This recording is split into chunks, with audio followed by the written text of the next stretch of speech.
Welcome back to another episode of the Rational Football League Show, where rational fans get their rational takes. I'm Emmett Swarat. I'm here with my co-host Brendyn Ford. Yo.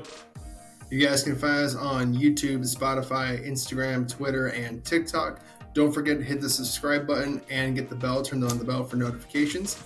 All right, B. Well, let's just hop right into this episode this week. Is Myles Garrett getting snubbed for Defensive Player of the Year?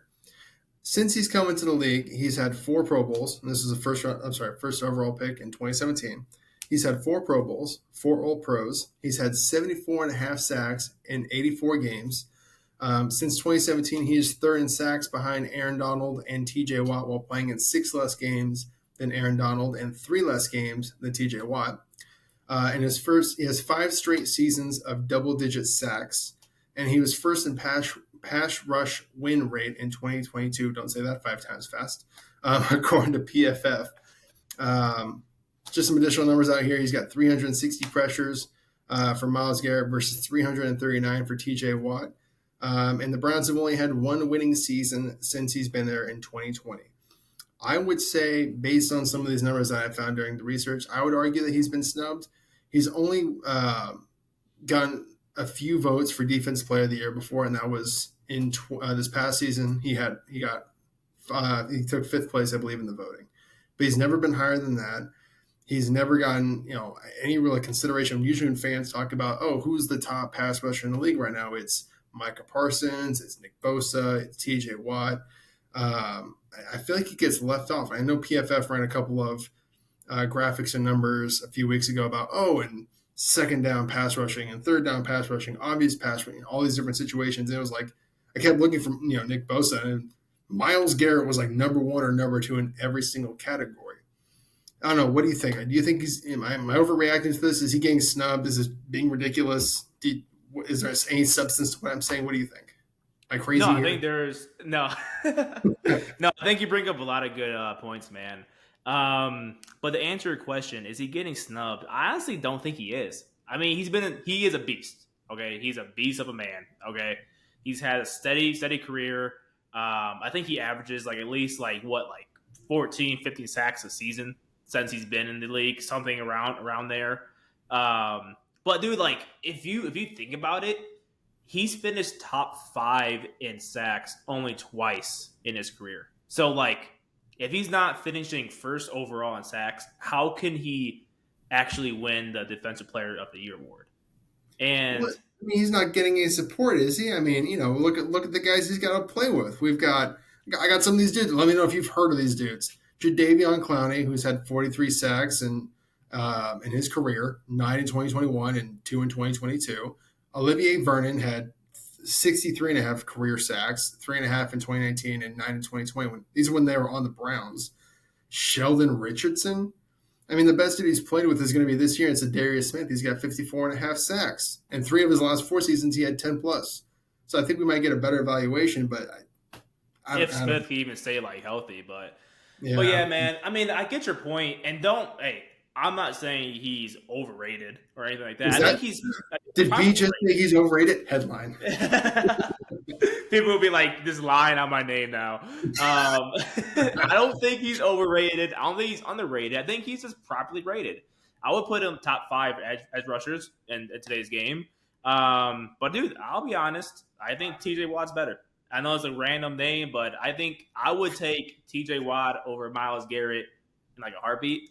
Honestly, I mean, it's kind of hard to put in words. Okay, well, let me do this with you real quick. Since you brought that up, you said you take TJ Watt over Myles Garrett in a heartbeat. Let me get you some of the names. Nick Bosa, Myles Garrett. Who are you taking? Bosa, bro. I have to. Micah Parsons. 22.5 sacks, bro. I cannot take Bosa over, or I can't take Garrett over Bosa following Bosa's crazy season. How about this one? Micah Parsons, Myles Garrett. I'll actually take Myles over Parsons. Okay. All right. Yeah. So you're somewhat reasonable. Got it. I got a little bit logic in me. Only because Parsons, this would be his first season as a full-blown edge rusher. Now, would I take Parsons' upside over Garrett right now? Yes. But Parsons has to show me first. You know what I mean? But dude, Myles Garrett doesn't make those splash plays. He's a steady guy. Like I would love to have him on my team. I'm not saying I would not. But you think of like the defensive player of the year, the best defensive player in the game for that season. He just doesn't check off that like box, man. Think about it. TJ Watt has 6 career picks. It's not even an edge rusher's job to get picks, and he makes those splash plays that are game changing. But he was he's an outside linebacker. I mean, come on. He's jumping up. Give me those. Pick 6. Come on, man. Myles Garrett's not. He can't. His biceps are too goddamn big. He can't pick a fucking ball up. That's not fair to him. Bro, this is nice, gentle, 6'5" gigantic human being. He can't. A little ball coming, he thinks it's a fly. He's just gonna smack it away. You know, I think the biggest splash play Myles Garrett has made is when he hit that dude with the football helmet a couple seasons ago. Big impact there. Mason Rudolph, he blasted him. You did. Sorry, bro. I just had to say that joke. You're good. So you take TJ Watt over Myles Garrett because of his splash plays. Yeah. I don't know, I just feel like Myles Garrett really hasn't been put into a position for success by the Browns. I mean, at least TJ Watt's been to the playoffs before. He has, and I'm not saying this isn't me necessarily saying TJ Watt's bad. I love TJ Watt. He's great. He should be talked up there in the upper echelon of edge rushers. And I imagine by the time his career is over, we should probably be talking about TJ Watt in the upper echelon of all-time edge rushers. I mean, I think he's already at, 80-something sacks in his career? Yeah, but I just feel like – over 70s. Yeah, I just feel like, the fact that Myles Garrett has played with no one else around him. I mean, the fact that, Zadarius – they haven't played a snap together, I think, officially, and Zadarius Smith has the second most sacks that he's ever played with is insane to me. Like, this dude was paired with Carl Nassib for 2 years as his left anchor defensive end. I mean – I feel like this year with the talent around him, I think we can see him get to maybe 20 sacks and win the Defensive Player of the Year award. I know Micah Parsons is the favorite, but I just got a feeling that this year could be the year for Myles Garrett. Yeah, I mean he is listed as the second favorite right now to get the Defensive Player of the Year. He's at plus 700 odds, and Micah Parsons at plus 500. So he could be right. I just need to see him just take over a game, bro. Yeah, you're right. He doesn't.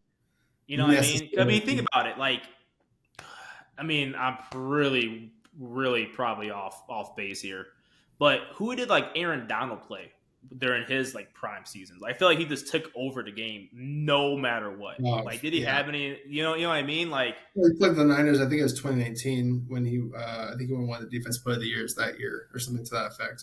I can't remember who else they had in that D line. He just took over games. Oh, I see. Leonard Floyd.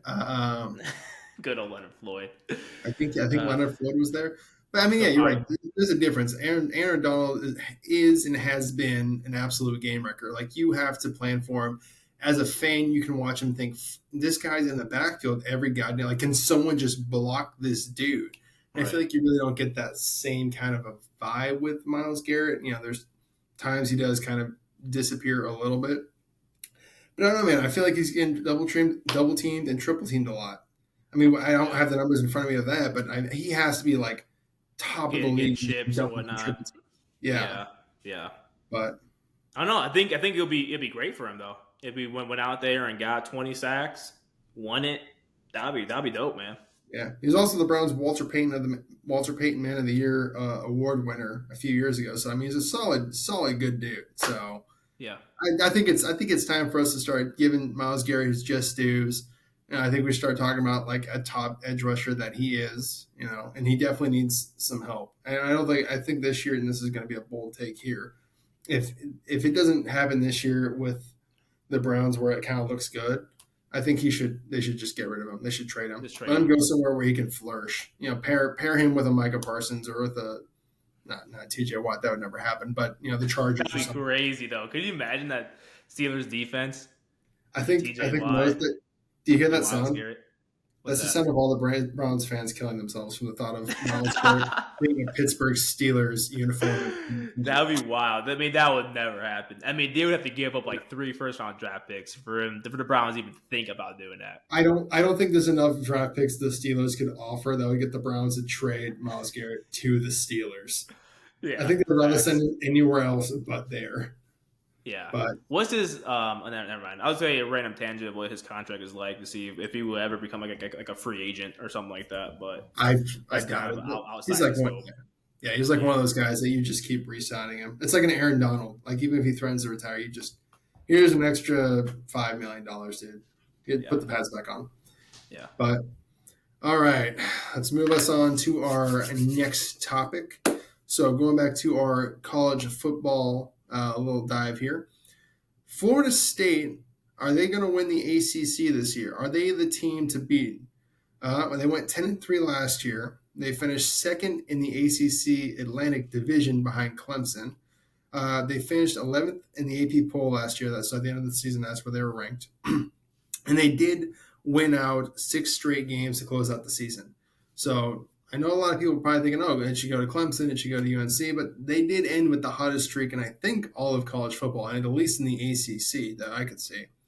They did average over 36 points per game last year, and they went 5-3 in conference, and it's a tough conference, the ACC.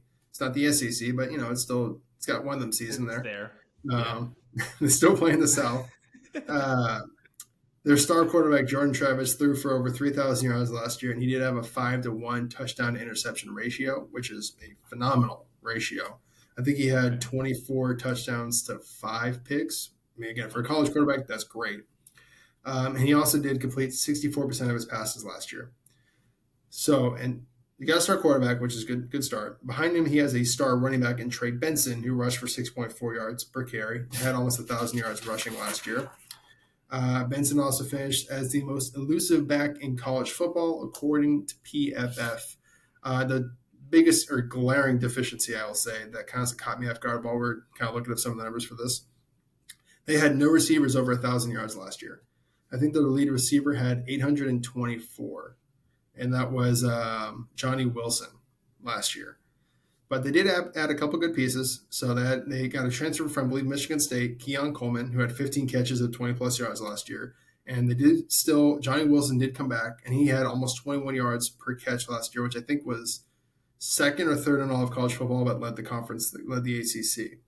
So they also bring back Jared Verse on defense, so not just an offensive team. He had 9 sacks last year, 17 tackles for a loss. I don't know. What do you think? Do you think the Seminoles have the capabilities of winning the ACC? Do you think they can make it to the college football playoffs? What do you see for Florida State for this year? So I think they can make a run for the ACC. I am a gambling man, so I went to FanDuel, look at their odds to win the ACC, and they're listed as a second favorite right now. Good old gambling. Is that an Illinois term, gambling? I think I heard that from like Pat McAfee. So I'm just stealing it now. It's definitely Half of my vocab now is from the show, so I'm just a big copycatter. But they do have the second best odds to win the ACC. They're listed at plus 170. Clemson is the favorite, and they're at plus 150. So FanDuel and Vegas thinks that it's going to be pretty like head-to-head race between Clemson and Florida State for the ACC, and they're like the clear favorites. And then I think it's like North Carolina is third at like plus 1,100 or something like that. So they are the clear 2 like favorites to win the ACC. But do I think Florida State can make the playoffs? Probably not. I mean, they'll end up losing a game or 2 or 3 throughout the season, and you have a lot of other great programs there that are fighting to be the top 4 teams in the nation for the playoffs. So I don't think they can get to that level yet. And I think the ACC championship game. I mean, they would have to go undefeated, win ACC to make the playoffs. No, but just to get to the ACC championship game, do you think they can get there? Oh, yeah. I mean, they have the second best odds, you know what I mean? And they seem like they have pretty good quarterback. I haven't watched any film on him yet. I know that you and I are thinking about doing a film breakdown of Jordan Travis in the near future. So I'm intrigued to see just how well he really is. Like, just to see how good he really is. Your stat about none of the receivers having over 1,000 yards kind of surprised me. I think he threw for like 3,200 yards last season. Yeah. So they must spread the ball around a lot. So I'm kind of intrigued to learn more. There wasn't any like other statistical guys that kind of stood out to me, receiving yard wise. So maybe there's a lot of throwing it out to the back. Maybe. So I think Benson had like 102 or 150 or 200 yards receiving as well, because I think he had like 1,100 scrimmage yards. So yeah, and I'm intrigued to see how well Florida State will do in the next 2, 3, 4 seasons. I didn't look at their class rankings for 2024, but for the class of 2023, they had the 20th best overall recruiting class, and that's third best in the ACC. So they're not really bringing in a lot of high-profile freshmen. So to your point about the transfers coming into Florida State, they will need to rely a lot on them for this season. And I'm sure they can come in and, develop these freshmen. But again, like, their recruiting class isn't that great for this season, for this first class. So, yeah. I'm intrigued to see if there's like last season was like a fluke, or it's just, I don't know. It is a sign for good things to come out of the Florida State program. Well, not to mention if you're talking about 2, 3, 4 years down the line, we're not sure if the ACC is going to still be a thing. It could get bought out by the Big 10, Big 12, and the SEC. So they may have to be competing against Bama and Florida here pretty soon. So, which would be crazy thing about that. Would be crazy. That's a wild thought. But yeah, man, I don't know. I think I believe that Florida State can make it to the ACC championship game this year. I know they're returning a lot of their players, are good players. And with a couple of transfers they have, especially, oh my gosh, where's his name? I just had his name down. Keon Coleman, so the transfer from Michigan State. I think he's going to really make that offense explosive, which will open up a lot of the underneath stuff for them, and especially open it up for their star running back, Benson, who a lot of people seem to be projecting as he's going to be the best running back in this upcoming draft. Really? Yeah, I've seen that a few times now. So people have been giving him more consideration than I think Donovan Wilson, I believe is his last name, from Michigan, and Blake Corum. I think it's Donovan Edwards. Donovan Edwards, I think you're right. Yeah. Donovan Edwards, I apologize. But no, but their biggest threat to making it and winning the ACC championship game is going to definitely be Clemson and UNC. UNC being piloted by Drake May, who's going to be the second best quarterback in this draft. Can he overcome the rest of UNC's deficiencies to get them to the ACC championship game and to win it? For Clemson, I mean, again, they're returning a lot of star talent there. They have one of, if not the best, running back tandem in all of college football. Not to mention they have no more DJ Umangale, who is now, I believe, at Washington State, right? No, Oregon State. He's at Oregon State. And I can't remember the name of the kid they have starting over them now, but he looked pretty good last year. They had a lot of faith in him because they went away from DJ to him. Mm-hmm. So he'll now get a full season under his belt and off season as the starter. And they already went 8-0 in the conference last year and 11-3 overall. And I believe they won the ACC championship game last year. I know they have college football playoff aspirations. So we'll see how Florida State can fare. I'm going to give my guess on how the season goes. I imagine they probably get to I don't think they'll get to the ACC championship game. They might have another season where they just come up short to Clemson. So yeah, that's fair. But overall, a good season to be proud of. I'm sure they'll get to another bowl game, but and football's obviously a finical thing. So guy injury there, injury here. All of a sudden Clemson's 5-7, and Florida State's in the ACC championship game. So yeah. All right, let's move us on to our last segment of the episode. We're going to look at the rookie quarterback expectations for 2023 and see what we think. So we're going to start with the big one, the whale, the elephant in the room, Anthony Richardson. You get the whale joke I did there because of the honor. Did you get that? Yeah. Anthony Richardson, is he a flag football quarterback superstar in the making? Coming to a regional league near you. No, I'm just kidding. So I went through and I watched every single play that he participated in this preseason game, week 1. The main takeaways, I just kind of jotted my notes down as we recorded, and he just seems like he's doing too much. He seems sporadic out there. He seems like he's just trying to be Superman out there. He needs to be Anthony Richardson. I did not realize he had such a sidearm throw. I had to go back and rewatch the first couple plays 6 times because since when did he start fucking throwing it? His arm never comes above his shoulder. Normally what you see is you want to see it nice coming over the arm, nice flick there. It was shot put. It looked like he was throwing dice. It was wild. It threw me for such a loop because I didn't know if he was doing it intentionally or not. Another takeaway from this, I think this is how he throws. I think it is. I don't know why I never realized that before because in all the videos you see of him, it looks like he's doing the regular throwing motion. All of a sudden he got that there, a shot put. He is a big freaking dude. He is massive out there. He just when he does run over the DBs, he looks like a huge dude. But when that makes for great highlights. But here's the key thing about it. Even on that highlight, he had the wrong read option. So what I kind of talk about there for people that don't know, I'm assuming most people do at this point, but so we'll recap on it.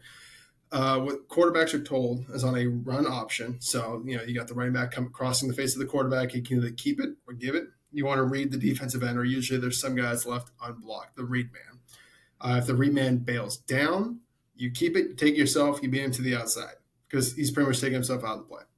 If he kind of feathers it, it's murky, if he just stands pat, you give it to the running back. Safe call. And if you're not sure, give it to the running back. That's their job. That's what they do. They take the ball, they run the ball. So on the one he actually kept it himself, the defensive end clearly stayed to the outside. He feathered it pretty much perfectly. He was trying to keep playing between the two. And Anthony Richardson kept it himself and had to break the tackle immediately before getting to the outside and trying to run over the DB. So if you just make the right read, if you give it to the running back, it looks much cleaner. It's much easier. That's one less hit you have to take as the quarterback. I get you're a big dude, but you're still the star quarterback of the team. Give the ball off to the running back. He looks like a flag football quarterback out there. He gets the ball, and sometimes he's just sporadic. He's just trying to take off immediately. The one I know we were kind of talking about the pre-show that I saw that kind of baffled me is he was rolling out to his left, and he was trying to throw it to the sideline. And he turned his body to the right sideline and threw it sideways. And I had never seen something like that outside of a pickup flag football. It was wild to me. I was like, what the hell am I watching here? I immediately had to write in my notes, flag football quarterback. If you ever played a flag football league, huh? Oh, you're not laughing at that? I'm trying not to die laugh right now.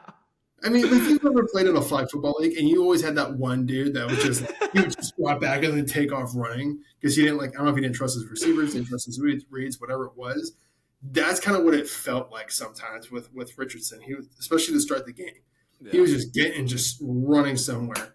I was like, it's a clean pocket, dude. You can just stay back there. You got a great O-line right now. You got the kind of O-line Andrew Luck wishes he had. He needs to work on cleaning up the throwing motion. It did lead to some inaccurate throws. There was a couple that I think the best throw of the day I said was a post that he had. Great job feathering it right over the linebacker. Hit the post right where it needed to be for a big gain. The other one was the fade he threw to the right, or the corner route deep, like a deep corner to the front pylon. Dumped it right in the bucket. Guy dropped it. Got to have it. But that was a fantastic throw. And then there's too many other times where he was throwing it. It was wide left. It was high. It was short. And it seemed to be me from watching it. He wasn't getting his feet set on a lot of the throws. He was just kind of just trying again, shot putting it. And he was fading away from a lot of his throws. Again, I don't know, maybe the next time you watch it, you can kind of be observant of it too. But when he's throwing it, he was kind of fading back. He's got to step in the throw, stay clear there, because the minute you do that, you kind of allow the ball to kind of take off on you, rise on you. But he definitely did get more comfortable as the game went on. He started making cleaner reads and started staying in the pocket a little bit better. So there's clearly the potential there. There's a quick learner. A couple times we're talking about the read options, where I was like, you need to give, you need to take. Towards the end of his plays, he was starting to make the right right reads and was actually getting the big gains that he should have been getting all game. So clearly he's a quick learner. He doesn't seem like he makes the same mistake too many times, which should benefit him a lot going forward. To me, he seems a lot like Trey Lance year one. There's a lot of things that as you go on throughout the year and you watch, it's going to be ugly. There's going to be fundamentals that are bad. You're going to be like, oh my gosh. But when he puts it together, I mean, the dude looks like he can be a beast once it's put together. But he needs to get the throwing motion cleaned up. He needs to get his feet set on throws. He needs to be able to get through his reads quicker. And once he does all that, that's when you get to be the superstar, the Superman on the field that he wants to be. So, I don't know. What did you see in that game? Did you have a chance to go back and review it at all? Yeah, I won't go through every play what you did. He had a great, breakdown of his reps. I do think at least maybe just kind of giving the benefit of like the doubt. Maybe it's just like first game, just like nerves. He didn't get a chance to get settled in from the get go, and he made a good point that after a few reps, he was able finally to calm down a little bit, make some nice throws. Although I think it was Pierce who dropped the ball. That was like 14. the corner route by and that was like a perfect just like pass too. It was done. Even like Richardson's pick was kind of weird. And again, I'm kind of giving the benefit like the doubt here. It almost looked like he saw that like nickel blitz, and I think he expected maybe the slot receiver do more of like a hot route, like a right now go out to like the flat. Because if you watch back the film, you can see Richardson like pull like the ball back, right? Like he's about to throw it, but then he noticed that the receiver is still going upfield and not going straight out to like the flat and looking for like the ball. And then for whatever reason, to your point, he did like the weird fadeaway throw, which made the ball go like 10 feet over the receiver's head and it got picked off. So maybe it's a case of like first game nerves. Maybe the game was moving too fast for him. The great thing about him, though, is like whenever he steps on the field, he's one of the best athletes out there. Now, if they can work on other aspects of his game, the whole pocket, awareness, just getting settled in, maybe not doing sidearm throws all the time, and missing his like mark. But he should be, I think, for the rest of the season. Hopefully, this is his first game jitters, and he performs better. But yeah, I'm not going to read too much into this right now, but to kind of see what happens moving forward for the rest of this preseason and then moving forward to the actual season. Yeah, and I think that's a key point that you just hit on. We shouldn't be, taking things like they're set in stone. Like even kind of what I was mentioning is, there's a lot of room for him to grow. I'm kind of trying to point out where the area of growth is so that you can watch it, I can watch it, viewers that are watching this can be observant of it as the season goes on and goes, oh, yeah, that's right. I remember Emmett was mentioning that he had this weird sidearm thing and now he's kind of fixed it. Or, oh, he was throwing a lot of times without his feet actually being set and they were too narrow, or he was kind of like facing the wrong way. And now every time he's on time with his throws, his body looks in motion and it looks much better. So, it's just for people to be observant of and to kind of like as they go throughout the season go, oh, I recognize that now. So, but let's move us on to our next quarterback. He was my favorite to watch. He was an absolute pleasure. It was Bryce Young. He's going to be the starting quarterback for Carolina this year. From the first play, you can see it. He's got great poise. He just stands in the pocket like he's meant to be there. He doesn't seem flustered. He's not concerned. He's not pumping. He's not looking back and forth 6 times. He knows where he needs to go. He's on time with the throw.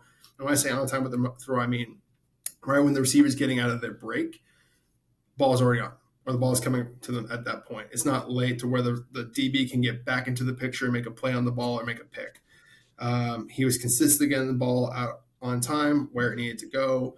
He didn't take too many shots. Most of it was in the 20-yard or less range, which is fine for a first game, especially with the O-line he has. It's really just about distributing the ball where it needs to go and as quick as it can get there before he gets hit. Because I think he was, if I remember correctly, again, demolished all game. So, I said just from my notes here, he to me, he's already at backup level, quarterback level of confidence. So, or comfortability. I don't mean that as like an insult to him, like, oh, he's only a backup. I mean, he's as good right now as like a 6-year backup. Like he looks control of the offense. He gets in there. It looks fluid. It looks natural. The offense is moving. He knows exactly where to get the ball. where he needs to be. He's able to read the defense efficiently. So he doesn't seem sporadic. He doesn't seem like how Richardson was, where he was like, do I run? What do I do? He got the ball. I was like, cool, it's going here. Got the ball. Cool. There's the outright. Cool. Corner, stick. It just immediately. So what were your thoughts on that game? Yeah, I mean, you can see why Bryce Young was the first overall pick, and everything that people were saying about him from his college game up to now is true. And I'm talking about him being calm in that pocket. Like at times, he could look like he looked like he could just take like a nap back there. That's how calm he like looked. I'm not even like kidding. Like one play I remember is he got the snap. He started on his left side, and I don't remember the route concept, but he went through his first read, wasn't there. Second read wasn't there. He ended up going to his third read, which was some sort of like hitch or a curl, and he just boom, this light. I mean, he was calm. 1, 2, 3, boom, and then got blasted right after he threw it, and he feels that pressure. But there's no panic at all with him. He's just going through his reads, boom, hit. And now I'm like, wow, that dude's going to be good. Like, you can just tell, like, the way he's so calm in that pocket, he's way above the other rookies right now. Like, he doesn't panic at all. He could easily be like, oh, crap, throw, or crap, run, right? But he went 1, 2, 3, boom. Yeah. And the key thing is this dude's going to be good. He's trusting what he sees, which – why that's important is it makes the difference in between, kind of like what I mentioned a little bit before, the difference between the corner getting back into the play or not. Because I think I remember what you're talking about where, if he sits here and holds on, the X too long or holds on to the Y too long, by the time he gets backside, the guy's not out of his break for the stick. And then the DB's recovered. Now that's a murkier throw. You try to throw it that's batted down or, it's no gain at all. There was a couple areas of improvement I did see with Bryce Young that I wanted to call out. So the first one's it's just going to be a veteran play. These are the kind of plays that you see like Aaron Rodgers make or Mahomes make. I think they're coming on their own goal line, and it was against cover 2, and the safety blew an assignment.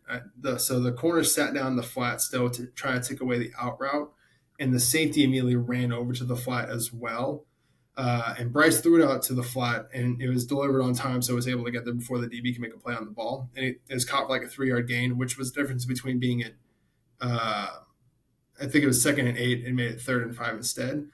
But because the safety immediately bailed and went right down to the flat, I don't know if he thought like that was his assignment as well. As it kind of looked like the safety thought, oh, I have the flat. Let me go get this receiver that's got an out route, or I'm sorry, like an arrow route. The corner route was by itself because they were trying to high-low the corner and make him make a decision on, are you going to drop back to take away the corner, or are you going to come up and play the flat? And the corner route, the slot receiver is just running by himself out there. So that's the kind of veteran plays that, they drop back, they look, they peek their eyes and go, oh, hey, and then they hit it for a big gain that shouldn't have been available or wasn't designed because the defense blew a coverage. So just getting more comfortable to the point where you can notice those kind of things would be huge. And that's what kind of separates the superstars from just the good quarterbacks. The other thing that I saw was there was one play, I think it was a situation, 3rd and 4 coming out of the goal line again, where it was man coverage by the defense and horrible play call. It was all hitches, just really, really bad play call. But Bryce tried to force it to the outside because it's 3rd and 6. What are you going to do? But if he had just peeked inside a little bit more, trusted his tight end was able to generate a little bit of separation at the top of his route and scoot away, where he could have hit him and gotten a first down. But instead, he tried to get it to the outside guy and ended up just throwing it out of bounds because it just wasn't there. So again, just maybe a little more trusting of your tight ends. And what's funny is on the next drive, he came right back in the first play, similar concept. It was all hitches. Had the tight end, and he ended up getting up, I think, 10 or 11 yards out of it. So that's going to be a growth step for him, is just understanding he processes all the information so quick. He has the time where he could take a little extra peek and see, oh, what is this guy doing? So I think that'll be the next step for him for this year, and something to watch out for is being a little more advantageous with those situations. But Yeah, I really Moving on. hope the Panthers. Oh, I'm sorry, I was about to say something real quick. I really hope the Panthers offensive line is able to like actually give him time this season.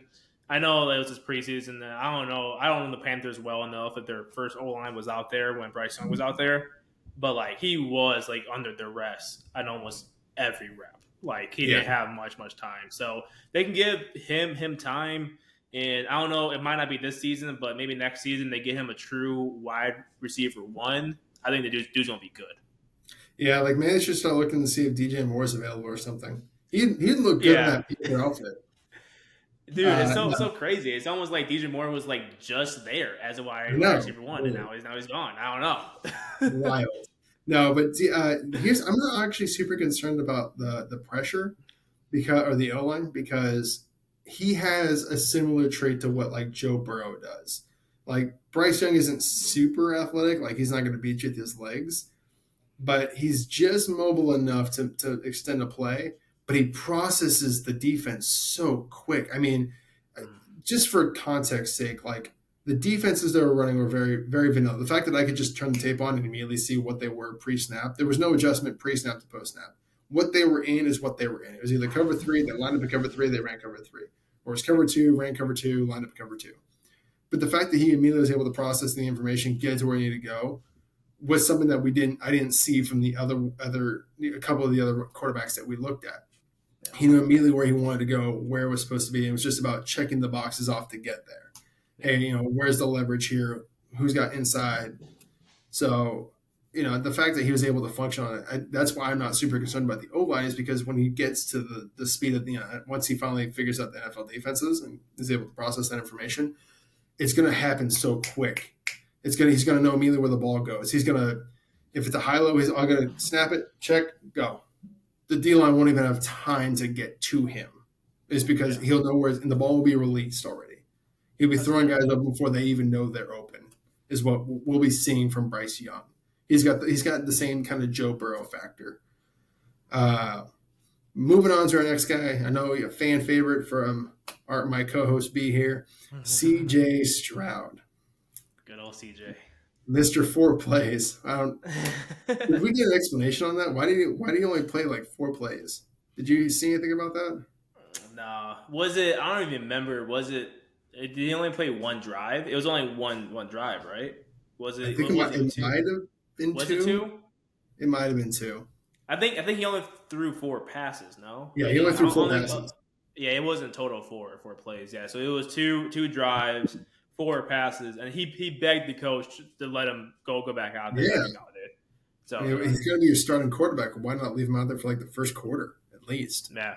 Well, let's see the rest of the preseason goes because he might not be starting, but let's see what happens. Yeah, I do want to give a quick shout out to Devin Singletary. He had a play that made my jaw actually drop. It was 3rd and short. It was just a quick little handoff, and these two, I think it was a defensive end and a backer, got through immediately, and they had him in the backfield, and he just broke the fucking ankles, said goodbye, Check and bake. Don't touch me. This is a restraining order.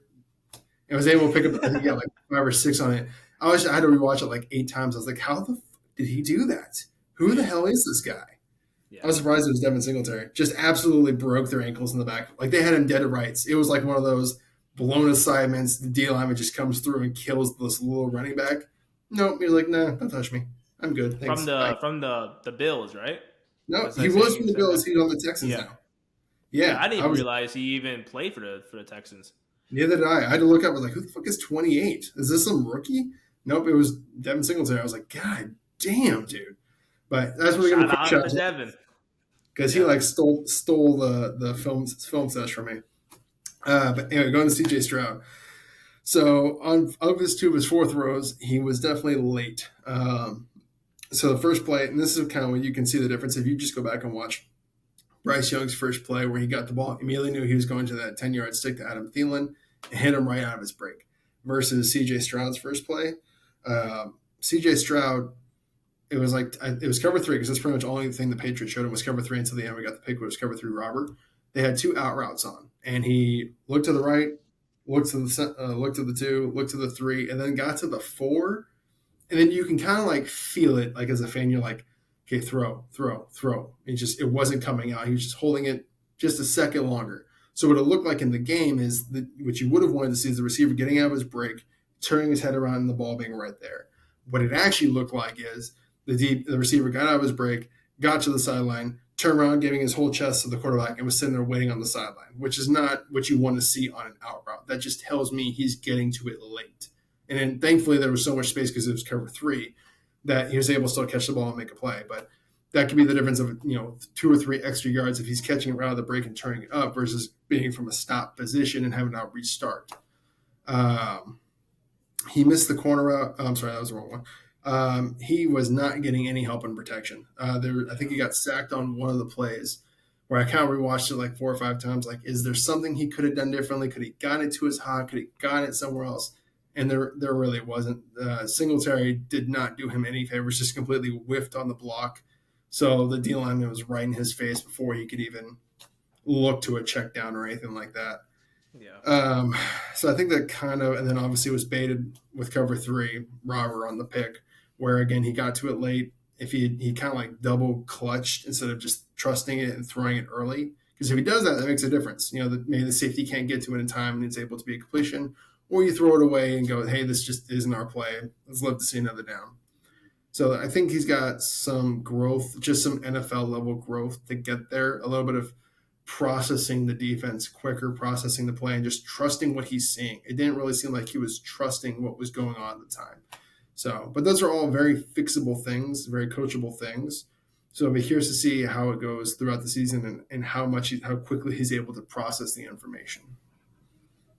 I'm actually intrigued to see too. Like I kind of beat you to it. Sorry, yeah, I mean, I was about to say, like, out of all the rookies, he definitely looked the most antsy back there in the pocket.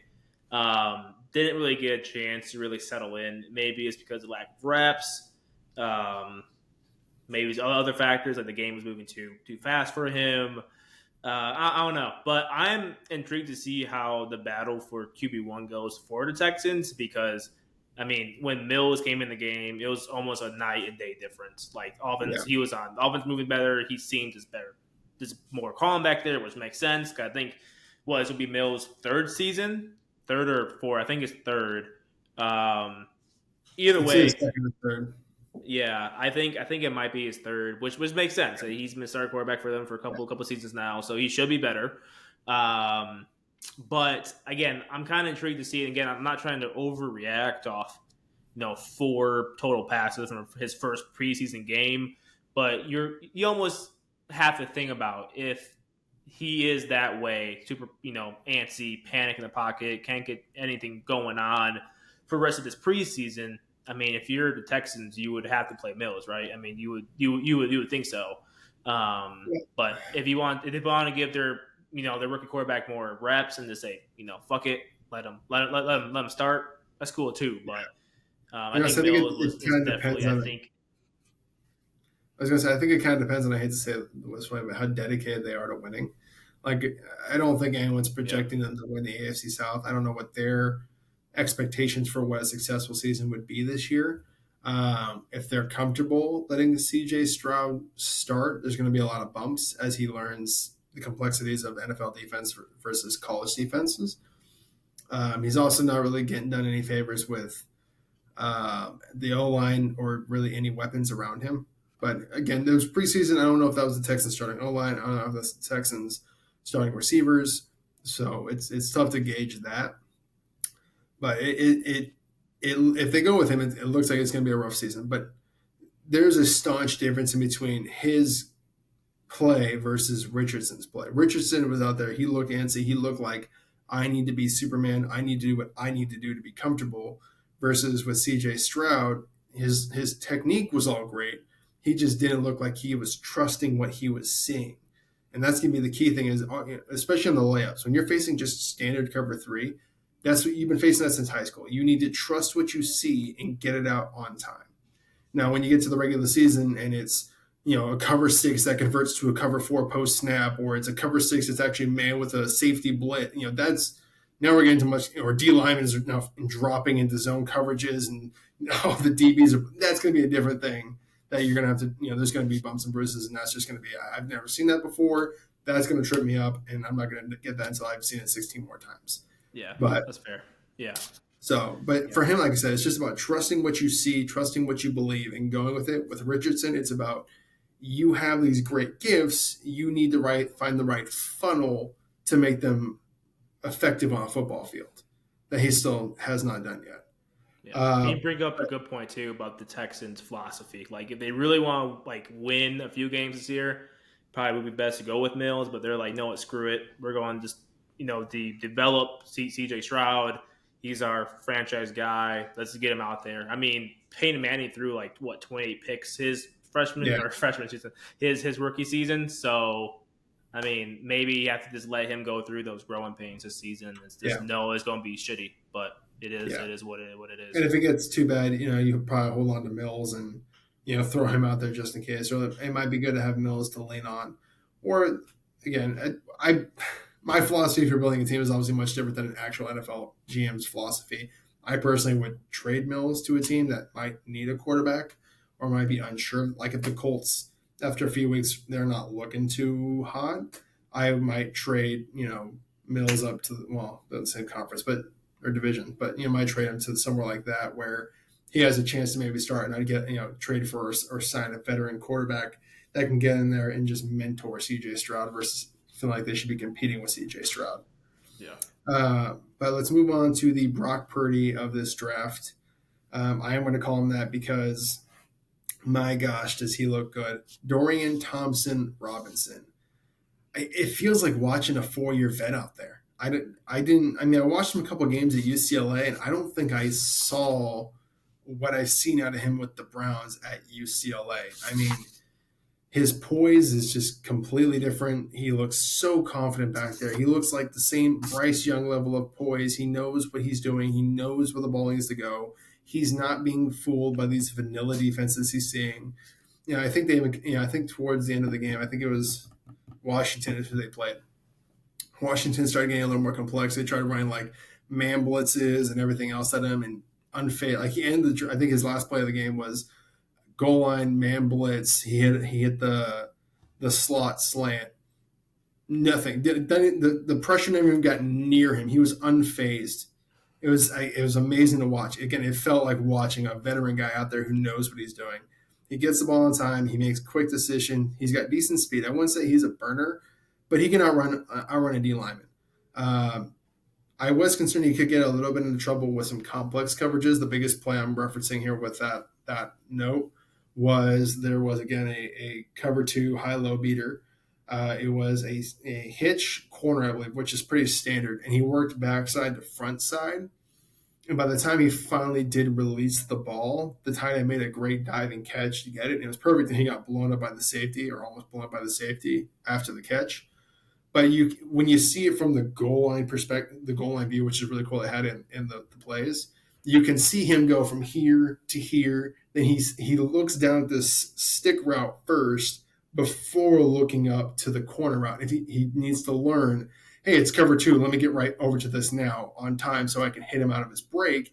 Maybe he makes that safety miss, and now it's an even bigger gain versus now he's having to kind of wait for a little bit, dive out for it, and he gets potentially blown up by, Derwin James. We're talking about a much different play. That's Derwin James making a hit on the tight end versus I wasn't sure, some guy that might not even make the roster. So if he starts facing more complex coverages, I'd be curious to see how he fares against that. That might make him late to some throws, but at no point did he ever seem super full. He always seemed like he knew where he was going to, but he was just checklist there. He needs to get to the point where it's there. Okay, I know I got to get this on time. Let me get to this corner route now. Great ball placement and accuracy. I mean, every time, I think there's only one throw I saw where I was like, ooh, that one got away from him. But every other time it was perfect, right on the money where it needed to be away from the DB. Comfortable in the pocket, unfazed against blitz on the last play he was in. I mean, really, that last play really was, I think, the most. I know that the corner route that he threw got a lot of the highlight, but to me, the blitz, it was an all-out blitz in the goal line. That was the most impressive thing. To be able to just have 7 dudes coming at you and be comfortable, just, yeah, all right, touchdown, let's go, guys. I think again that just stands out to me as what kind of dude he is. He was smooth, man. He was. But Um, yeah, my thoughts just echo yours, bro. He was super poised back there. Not anxious at all. Offense was moving well with him. And I see a lot of Browns fans on Twitter calling him to be the second quarterback. So I think I they need mean, higher I expectations. think yeah, you think so? You think he can give Watson a run for his money? I'm saying if Watson gets hurt or Watson doesn't play well like he did last year, if they go to him for whatever reason, like they're like, hey, we just need to change up here for this game, we got blown out. It might be tough to pull him back to the bench. I mean, I guess looking at Watson's Yeah. fully guaranteed contract will do that, but I mean, the guy he seems so reminiscent of watching Brock Purdy last year in the preseason, where everything I went to the game last year with Brock Purdy against the Packers. Everything they're throwing at him, unfazed. He was like, I know where I'm going. I know what I'm doing. And ended up leading a game-winning drive to beat the Packers in that preseason game. Hmm. It felt so much like watching like that. He was just unfazed. Like, you're not going to throw something at me that I'm not gonna have a plan for. Yeah. So, Yeah. Well, no, remember, let's not overreact yet. You know what I no, mean? Let's see in the rest of this preseason. I hope he does at least climb up that depth chart. I think he was he should at listed least be third or two, fourth. at least. Yeah, I think he was third or fourth before that game, right? He should at Yeah, least maybe be two now. I don't even know whoever played quarterback for the Browns. I don't even yeah. know who else is there, but he should be listed second. He looks super super smooth, poised, and yeah, to your point, maybe he ended up being the steal of this draft. Yeah, and I want to throw out one last quarterback that I didn't watch all the tape back through about, but just kind of baffled me that this is how it was playing out. Malik Cunningham. I remember watching him at Yeah, Louisville, and thinking, "Oh, this guy's pretty good. He's a lot like Lamar Jackson. Same great athletic ability, like a burner with the wheels, good arm. Not crazy great arm, but good arm." And then apparently they had him at receiver for Patriots training camp. And then they threw him in at quarterback for the end of the game, and he just blew everybody away. I was like, yeah, like that's what he was doing at Louisville. So I don't know why you guys felt they need to put him yeah, at receiver. I mean, you have like a mini Lamar Jackson yeah. in the quarterback room, and you're like, receiver. So Yeah, let's put you over here. Well, hopefully he's playing quarterback full time now yeah. because he lit it up. He's Oh my he's gosh, yeah. a dog. He was awesome. So talented. Is this he must be is he second year or third year? Undrafted. He's undrafted this year. He's a rookie. Oh, it was he. Okay, Yeah. I don't know what I was thinking. Maybe I thought because he was playing receiver that he played receiver last season or something, and then No, he they brought him to training camp as an undrafted free agent, and they wanted to try him out at receiver. And I think he had a decent game receiving too. But then they put him back into the quarterback, and it's like, yeah, this is clearly where this guy feels the most comfortable at. And again, it's well, baffled me. Like, you have a guy that plays exactly like Lamar Jackson. Why would you not even at least give him a shot there? Like, yeah, yeah. see what he can do before going, okay, your arm's not NFL level. Like, go to receiver. But Well, I'm glad they did, and props to him for knowing the playbook in inside and out because that'll be tough playing receiver and then hey go play quarterback damn okay shit, so, all right dude. yeah. So and then one last little shout out, Adrian O'Connell for the Raiders. He looked solid. He looked poised. He looked great distributing the ball. I think they found a great backup in him. I don't think he has starter potential, but against the vanilla defense the 49ers were running, he looked pretty good out there. So Yeah, yeah. all right, He I looks think he that looks pretty wraps up. cool. I I think was, that I was, wraps I was up. about I was about to say that he looks super cool in the silver and black. He looked kind of like a nerd if he's playing for dude. So I know everyone looks like a nerd to do. So yeah. Sorry, I'm joking, Purdue fans. I'm kidding. they have None fans. are even probably. I'm about to say none probably even. Yeah, they're probably no fans, and none of them probably watching us, so it's I fine. know. 5 years later, it's going to come back. Yeah. You come back and bite us in the butt. No, I'm just kidding. Uh, But thank you for tuning in for another episode of us. If you're able to sit through this long breakdown here, we are going through 3 topics this week. We will be switching our format come regular season time. You will be seeing us on Sunday mornings instead of Mondays. So if you notice that a little bit change, we're going to be a little bit of flux. It's our first time trying to do this. But we hope it'll be a little bit smoother and be a little bit more efficient for a viewer experience as well. But again, you guys can check us out on YouTube. We are on Spotify, TikTok, Twitter, and Instagram. Again, if you haven't yet, hit that subscribe button, turn the bell on for notifications. We'd love to hear from you guys. Like, comment your thoughts on what quarterback did you like, what breakdown do you want to see next time. But until next time, it's been Emmett Sport. It's been Brendyn Ford. You guys have a great day.